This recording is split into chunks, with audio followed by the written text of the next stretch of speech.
आज हमारा देश जो 12वें स्थान पे था कभी 2014 के पहले, आज पूरा आर्थिक दृष्टि से 5वें स्थान पर पहुंच गया है दुनिया में। और अगली सरकार में मोदी जी ने संकल्प किया है, ये मोदी गारंटी है कि अगले 5 साल में भारत दुनिया की तीसरी अर्थव्यवस्था बनेगा, तीसरे नंबर पर पहुंचेगा।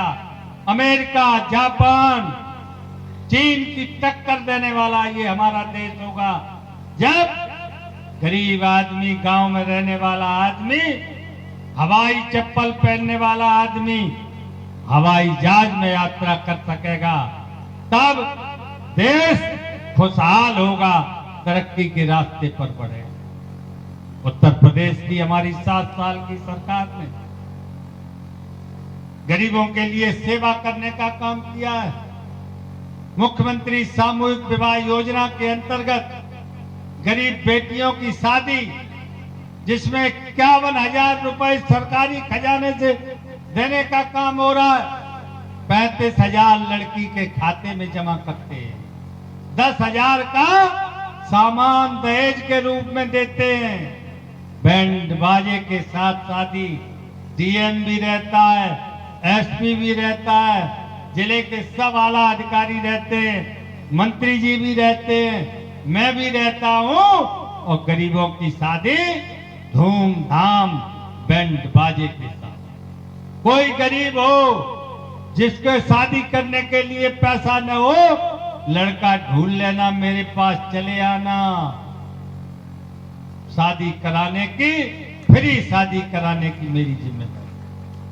पिछले 7 सालों में आपने आशीर्वाद दिया, मुझे 2 बार विधायक बनाया है, और पिछले 7 सालों में मैंने बहुत तेजी से आपकी सेवा करने का काम किया है।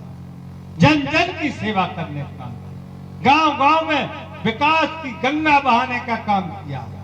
सड़कें, बिजली, पानी, हर चीज, स्कूलों में पढ़ाई, हर सुविधा देने का काम किया है। लोकसभा का ये चुनाव जिसमें मोदी जी ने नारा दिया है, अब की बात 400 पार। और उत्तर प्रदेश में हमारे नेता योगी आदित्यनाथ जी ने संकल्प किया है, नारा दिया है कि 80 में 80, 80 में 80। और मैनपुरी में हमारी पार्टी ने बहुत चिंतन और विचार विमर्श करने के बाद, हमसे लोग पूछते थे कि मैनपुरी का प्रत्याशी क्यों नहीं साहब घोषित हो रहा है। थोड़ी देर हुई थी, हमने कहा था, उसी समय कहा था कि पार्टी मंथन कर रही है, चिंतन कर रही है, विचार विमर्श कर रही है। ऐसा ताकतवर प्रत्याशी आएगा कि सपा के छक्के छूट जाएंगे, दांत खट्टे हो जाएंगे। और पार्टी ने ठाकुर जयवीर सिंह के नाम से, जिन्हें जन जन के हमारे नेता हैं, 2 साल से हमारे मैनपुरी सदर से विधायक हैं, कैबिनेट मंत्री हैं, कई बार मंत्री रहे, राजनीति का अनुभव है, सेवा करने का अनुभव है, आपके बीच में उतारा है। आज समाजवादी पार्टी वालों की पैंट ढीली हो रही है। ये क्या हो गया? इस बार मैनपुरी में कमल खिलाना है, ये सबको संकल्प लेने की जरूरत है।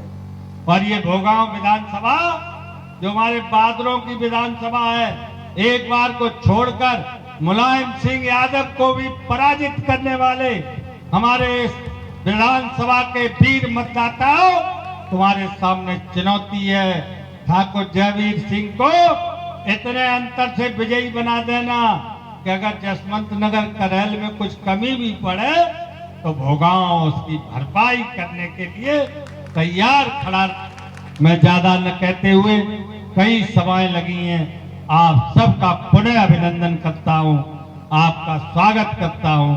और माननीय मंत्री जी का भी इस भोगांव की महान धरती पर अभिनंदन, स्वागत।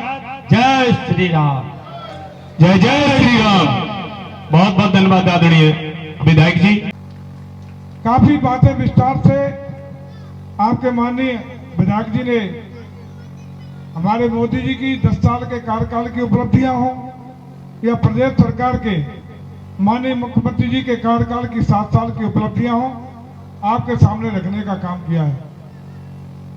हम केवल इतना निवेदन करना चाहते हैं कि चाहे योगी जी के 7 साल के कार्यकाल में जिस तरीके से उत्तर प्रदेश में गुंडा माफियाओं का सफाया करने की बात हो, उनको ऊपर पहुंचाने के जेल में पहुंचाने की बात हो, उत्तर प्रदेश के बाबा जी की इस 7 साल के कार्यकाल में एक भी दंगा न होने की बात हो, अयोध्या में भगवान राम का भव्य दिव्य अलौकिक मंदिर बनने की बात हो, पूर्व की अखिलेश की सरकार में कांवड़ यात्रा प्रतिबंधित किए जाने की बाद आज कांवड़ यात्रा पर हेलीकॉप्टर से पुष्प वर्षा करने की बात हो, सभी कसौटी पर आपने प्रदेश की सरकार को देखा है और आपने सरकार को अच्छे नंबर देते हुए डिक्टेशन पास करते हुए अपने माननीय मुख्यमंत्री जी को बुलडोजर वाले बाबा जी का नाम देने का काम किया है। पास किया कि नहीं किया? पास किया है। और मैं समझता हूं कि उसी का परिणाम था कि उत्तर प्रदेश में जहां राजनीतिक रूप से बहुत लंबे समय से ये चलता था कि एक बार बसपा एक बार सपा, उस तिलस्म को तोड़ के 2022 में दूसरी बार प्रचंड बहुमत के साथ योगी जी को मुख्यमंत्री बनाने का काम किया है। आज समाजवादी के प्रत्याशी के बतौर डिम्पल जी आपके सामने प्रत्याशी के रूप में दूसरी बार है। पिछली बार जैसा पंडित कह रहे थे कि भोगा विधानसभा क्षेत्र में उनको यहां से जिताने का काम किया था, कोई गलती नहीं की, क्योंकि आदरणीय मुलायम सिंह यादव जी के मृत्यु के फलस्वरूप लोकसभा की सीट पर उपचुनाव हुआ था। सारे दलों ने सहानुभूति दिखाते हुए, नेताजी के प्रति श्रद्धा का भाव दिखाते हुए श्रद्धांजलि देने का काम किया था और नेताजी के अंत्येष्टि स्थल की राख ठंडी भी नहीं हो पाई थी तब तक आपके सामने लोकसभा का उपचुनाव आ गया था। आज तो लोगों ने भी बतौर श्रद्धांजलि सहानुभूति देते हुए डिम्पल जी को जिता करके भेजने का काम कर दिया था। पहली बार हुआ था, कभी मुलायम सिंह यादव इस विधानसभा से चुनाव नहीं जीते, कभी भी समाजवादी पार्टी का कोई प्रत्याशी यहाँ से न विधानसभा जीता है और न लोकसभा जीता है, लेकिन पहली बार आपने श्रद्धांजलि देने का काम कर दिया। कोई दिक्कत नहीं, श्रद्धांजलि एक बार हो सकती है, सहानुभूति एक बार हो सकती है। आज डिम्पल जी को अपने उस कार्यकाल का लगभग 1.5 साल के कार्यकाल का हिसाब देना पड़ेगा कि आखिर डिम्पल जी आपने मैनपुरी लोकसभा क्षेत्र के लिए केंद्र सरकार की योजनाओं का कितना काम आप लेके आई, प्रदेश सरकार की योजना का कितना काम आप लेके आई। वो कहेंगी कहा उन्होंने कि हमारी सरकार ही नहीं थी, केंद्र में हमारी सरकार नहीं है, दिल्ली में हमारी सरकार नहीं है, इसलिए हम काम नहीं दे पाए। अगर काम नहीं, आपकी सरकार नहीं है तो आपको काम इसलिए नहीं मिल पाया तो लौंडे काय को आ गई हो सरकार, तो फिर मोदी जी की बनने वाली है। उत्तर प्रदेश में आदरणीय योगी जी की सरकार लगातार चलने वाली है। जब आप कुछ काम ही कराने लायक नहीं हो तो मैनपुरी की जनता आपको किस बात के लिए दोबारा चुन करके भेजने का काम करती है। चलिए, काम नहीं किया, निधि सारे सांसदों को मिलती है, उसमें कोई कटौती नहीं होती। आप जानते हो नहीं जानते हो? 5 साल आपका निधि का पैसा, आप बता दो, इतने लोग बैठे हो, डिम्पल का निधि के पैसे से कोई काम आपके यहाँ हुआ? बता दें कोई काम हुआ? अगर नहीं हुआ तो विधि का पैसा कहां चला गया? चलिए निधि भी छोड़ दो। अब डिम्पल जी ये बता दो कि आप एमपी चुनने के बाद मैनपुरी की धरती पर किसी भी कार्यकर्ता के सुख दुख में, आम मतदाता के सुख दुख में, कभी खुशी में गम में आई क्या? ये भी छोड़ दो। एक आदमी हाथ उठा के जरा बता दो कि जिसने चुनाव जीतने के बाद रामपाल यादव के दर्शन कर पाए हो। मिल पाई किसी को?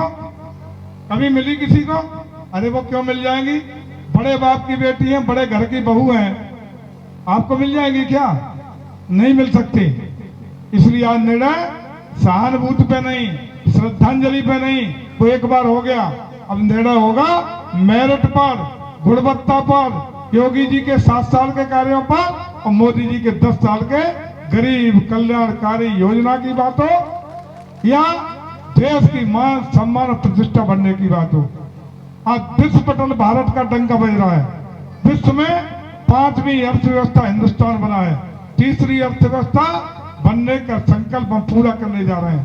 पहले भारत के जवानों के सिर दुश्मन देश काट के ले जाता था, आज भारत पर कोई टेढ़ी आंख करता है तो दुश्मन देश की धरती पे जाकर के उसको मार करने का काम, सर्जिकल स्ट्राइक करने का काम भारत करता है। कोरोना काल की बात हो, G20 की बात हो, चंद्रयान 3 की यात्रा की बात हो, अंतरिक्ष टेक्नोलॉजी की बात हो, हर क्षेत्र में भारत आज परम वैभव की ओर आगे जा रहा है। हम विकासशील भारत से विकसित भारत की ओर बढ़ रहे हैं। आज विश्व पटल पर किसी बड़े से बड़े देश की ताकत देश की हैसियत नहीं कि भारत की बात को अनसुना कर ले। यह है बदलता हुआ हिंदुस्तान, गरीब के कल्याण के लिए, भलाई के लिए तमाम योजनाएं माननीय विधायक जी ने आपको गिनाने का काम किया है। इन योजनाओं को गुणवत्ता के साथ, पारदर्शिता के साथ, ईमानदारी के साथ, बिना किसी जाति सामाजिक भेदभाव के वास्तविक पात्र व्यक्ति के दरवाजे तक पहुंचने का काम आदरणीय मोदी और योगी की सरकार ने किया है। आज चाहे अगर एक लाइन में कहें तो बच्चे के गर्भ में आने से जीवन पर्यंत मृत्यु तक जो वास्तविक हकदार है, गरीब है, उसके लिए योजनाएं देने का काम हमारी दोनों सरकारों ने किया है। इसलिए हम कह सकते हैं, और योगी जी के राज की यदि बात करें तो योगी जी के राज को 7 साल में आपने देखा है। पहले क्या था? भोगांव में यही समाजवादी पार्टी के लोग 12 से 17 के दौरान जब उत्तर प्रदेश में अखिलेश जी उत्तर प्रदेश के मुख्यमंत्री थे, एक गाड़ी निकलती थी, कितनी राइफलें होती थी? 6 राइफलें, 3 गाड़ियां 15 राइफलें। योगी जी के शासन में कहां चलेंगी राइफलें? वो दिखाई पड़ती है कोई? जंग खा रही हैं। यह है सुशासन। आज किसी माई के लाल की हैसियत नहीं, किसी गरीब की जमीन पे कब्जा कर ले। पहले 12 से 17 के बीच में उत्तर प्रदेश जिस प्रकार से गुंडई, अराजकता, जमीनों पे कब्जे, चौथ वसूली, महिलाओं पर अत्याचार, जुल्म, जाति, बल कह सकते हैं कि उत्तर प्रदेश का शासन, उत्तर प्रदेश के थाने, उसमें थानेदारों ने नहीं चलाए, उत्तर प्रदेश के थाने समाजवादी पार्टी के गुंडे, माफिया और बदमाशों ने चलाने का काम किया। जो पिटा वही जेल गया। यही तो था उत्तर प्रदेश। आज बदला हुआ स्वरूप है। किसी माई के लाल की हैसियत नहीं कि हमारे किसी गरीब व्यक्ति पर अन्याय और अत्याचार कर ले, किसी गरीब के पट्टे पर कब्जा कर ले, किसी गरीब के खेत पर कब्जा कर ले। पहले तो एक ही आलम था कि जो जमीन खाली है उस पर जाके डंडा झंडा कहा सपा का कब्जा हो गया। अरे एक तो आप लोगों ने उस समय नई परिभाषा दे दी थी कि जिस गाड़ी में लगा हो सपा का झंडा, मान लो उसमें बैठा है सपा का सबसे बड़ा गुंडा। यही तो था। तो आज आप वोट चाहते हैं, भोगांव से आशीर्वाद चाहते हैं। केवल हम निवेदन ये करने आए हैं, भोगांव के लोगों, आपसे वोट तो पंडित जी ने मांग लिया, हम आपसे वोट मांगने नहीं, आपसे आशीर्वाद मांगने आए हैं, आपसे ताकत मांगने आए हैं, आपसे समर्थन मांगने आए हैं इस बात का कि सबसे ज्यादा उपजाऊ भूमि भोगांव है। सबसे ज्यादा भारतीय जनता पार्टी के लिए ताकत हीरों की भूमि भोगांव है और भोगांव को अपनी ताकत दिखाना है। जिता तो आप दोगे, लेकिन हमें जीत नहीं चाहिए, हमें बम्पर जीत चाहिए, प्रचंड जीत चाहिए भोगांव से। हमें चाहिए 50,000 की लीड अकेला भोगांव विधानसभा क्षेत्र से मिलनी चाहिए, ताकि कहीं कभी बेसी गड्ढा सड्डा कोई आए उसको पाटने का काम कोई करेगा तो भोगांव करेगा। तैयार हो? सारे लोग तैयार हैं? पूरा हाथ उठा के, कुछ लोग हाथ नहीं, हाथ उठा के, पूरा हाथ उठा के बता दो तैयार हैं। अगर तैयार हैं और 7 तारीख तक का समय जयवीर सिंह को देंगे, अगर तैयार हैं दोनों हाथ उठा के, तो हम एक बार कह सकते हैं कि 7 तारीख तक का समय आपका, और 7 के बाद आपको ताकत देने का काम, आपको मजबूती देने का काम, आपको सम्मान देने का काम, आपको विकास देने का काम आदरणीय पंडित जी जयवीर सिंह आपके साथ खड़े दिखाई पड़ेंगे। उत्तर प्रदेश की सरकार आपके साथ होगी, भारत की सरकार आपके साथ होगी, आपका विकास होगा, मान होगा, सम्मान होगा। और हम समझते हैं कि यदि आपने संकल्प ले लिया है, काम और कर देना कि आज से पूरा समय आपने 7 तारीख तक का दिया है, तो ज्यादा कष्ट नहीं देंगे। जितने लोगों के पास, सभी के पास मोबाइल है, आज से 20 फोन सवेरे और 20 फोन शाम को अपने मिलने वाले, जुलने वाले रिश्तेदार, भोहारी, हितकारी हैं, सभी को 20 फोन सवेरे करेंगे। कमल खिलाना है